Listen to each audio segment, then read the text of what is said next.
ရေရောင်စုံတောက်ပါလာမင်းကြီးကသာငှက်ကလေးများလဲအိပ်ပျော်နေပါပြီကံရည်ပြင်းကြီးလဲငြိမ်သက်တိတ်ဆိတ်စွာမျက်လုံးမိတ်ပြီးအိပ်ပါညီလေးရာ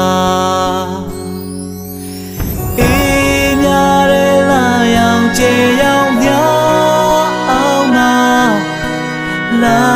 ပါရဲတီကပြားတွေတီးဆိုရဲ့ချောသိမ်းမှာလောကရဲ့ဥယေမာယာများချမှာ